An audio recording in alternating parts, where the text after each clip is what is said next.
Bocor, bocor, bocor. Hacker Bjorka beraksi lagi. Salah satu akun X ngebagiin kalau kali ini Bjorka berhasil ngebobol 6 juta data NPWP, nick, alamat, nomor HP, email, dan lain-lain. Dan dijual sekitar 150 juta. Gue udah hitung, satu data berarti 25 perak. Harga datanya murah banget sih. Apalagi di dalamnya ada data NIK, NPWP punya Jokowi, Gibran, Kaisang, Menkominfo, Sri Mulyani, dan menteri lainnya juga dibocorin di sampel yang dibagiin Bjorka. Bocor ini pas banget seminggu dari Kemenkominfo ngumumin kalau bakal bikin lembaga perlindungan data pribadi. Komen pendiri Kaskus kelihatannya makin nyata. Data fisik dipegang tukang gorengan, data digital dipegang hacker.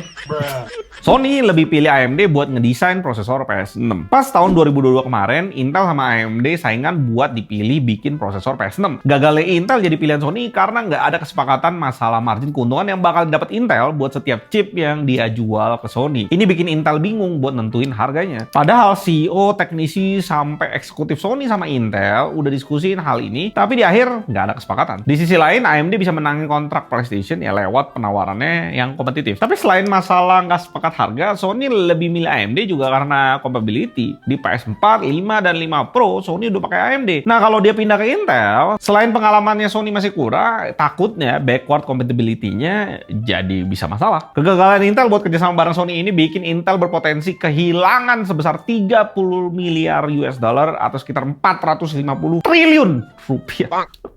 Duit. Dan kehilangan duit segitu banyak ya bisa makin ambles lagi dari saham Intel. Dan Sony udah ngedeal aja buat PS6. Itu PS5 Pro yakin beres emang. Concord, koncret, dan jual game eksklusif ke Steam.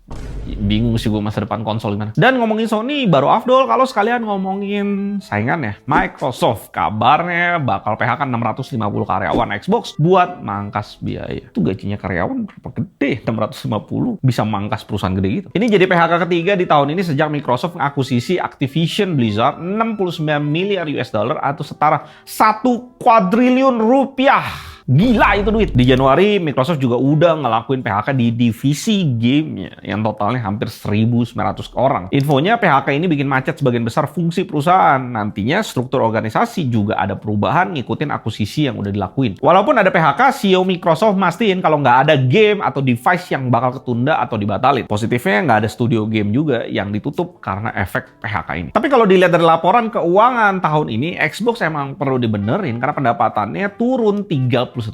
Dan akuisisi Activision juga dilaporin ngerugiin pendapatan operasional 350 juta dolar atau 5 miliar rupiah. Karena ternyata banyak game Activision yang perlu diupdate biar bisa dimainin di Xbox. Yang mau main GTA 6 harusnya seri S jadi konsol yang paling value buat sekarang. Apalagi di hadapan PS5 Pro 700 dolar yang berusaha milking habis fansnya. Nintendo dan Pokemon Company akhirnya nuntut developer Pocket Pair yang buat Power. Game Palworld sendiri launching di Januari 2024 kemarin. Nah, di dalam game itu banyak banget makhluk-makhluk yang mirip sama Pokemon. Misalnya ada Pal yang sangat mirip sama Electabuzz, Wooloo, Yamper, dan Eevee. Ngeliat ini, Nintendo ngadain penyelidikan buat ngambil tindakan. 8 bulan berlalu, yaitu hari ini, Nintendo pun ngirim gugatan ke Pocket Pair. Di dalam gugatannya, Nintendo minta keputusan pengadilan soal hak paten dan kompensasi. Di sisi lainnya, CEO Pocket Pair coba ngasih tanggapan buat masalah plagiasi ini. Dia bilang nggak ada maksud ngelanggar paten dari perusahaan lain. Even ada yang ngaku juga. Pocket Pair sendiri ngasih pernyataan kalau gugatan dari Nintendo ini bikin mereka kehambat buat ngembangin gamenya karena waktu dan tenaganya justru kepake buat ngurusin masalah hukum. Pocket Pair juga bilang kalau mereka berencana buat ngelawan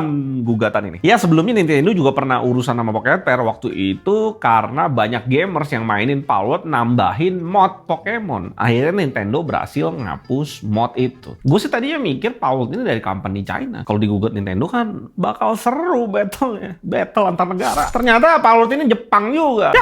Tingkat keseruannya ya ambiar langsung. Di sisi lainnya sih gue nunggu ya Nintendo tuh gugat Elon Musk soal karakter Mario bawa bendera Israel yang tercipta dari AI-nya Elon, Grok AI. Gue sih nunggu hal itu terjadi. Bakal seru harusnya. Dan belum lama ini hacker ngegunain alat yang disebut Auto Credential Flusher yang bisa nyuri password di Google Sign In kita. Serangan hacker ini ngebuat user kejebak di page sign in Google dan nggak bisa keluar. Dan lu dipaksa login akun Google lu, nanti hacker bakal ngerekam email dan kata sandi passwordnya yang lu masukin di sana buat login ke akun Google lu. Pertama, hacker manfaatin fitur Kiosk Mode yang cuma nampilin halaman login akun Google tanpa ada embel-embel kayak address bar dan lain-lain. Kiosk Mode ini emang sifatnya full screen dan kalau user udah masuk ke halaman itu bakal kekunci user itu dari sistem yang lainnya. Nggak bisa pencet tombol escape atau F11 buat keluar. Nah, kalau udah kejebak gitu, satu-satunya pilihan korban cuma masukin detail login mereka. Pas user udah masukin datanya, nanti malware yang namanya Stealthy bakal masuk buat nyuri data-data penting lainnya. Dan karena serangan hacker ini ada di page-nya resmi Google, user seringkali nggak sadar dan nggak curiga kalau PC mereka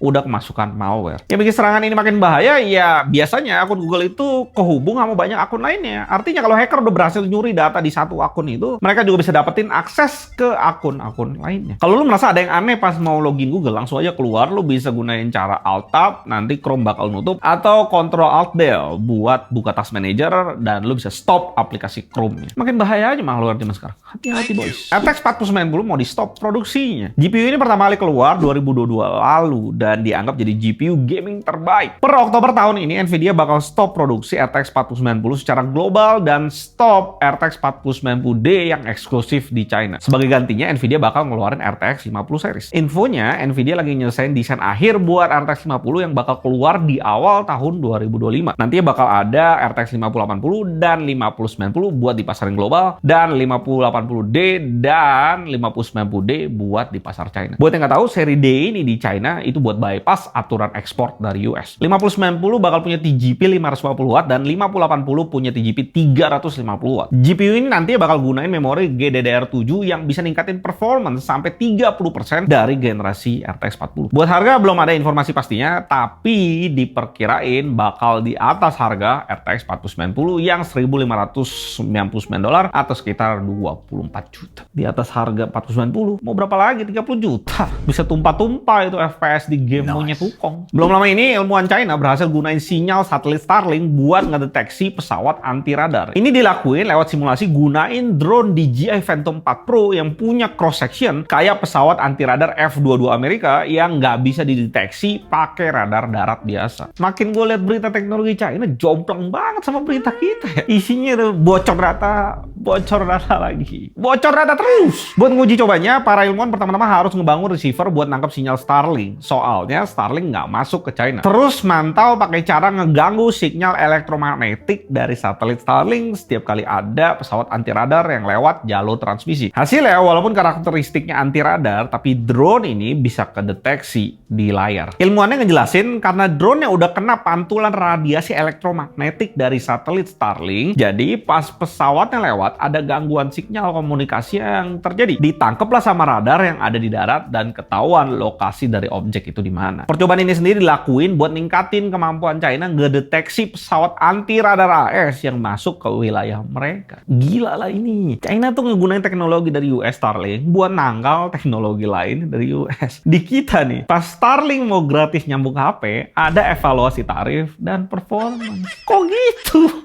Berita mana yang lo suka hari ini? Kita ketemu di video berikutnya.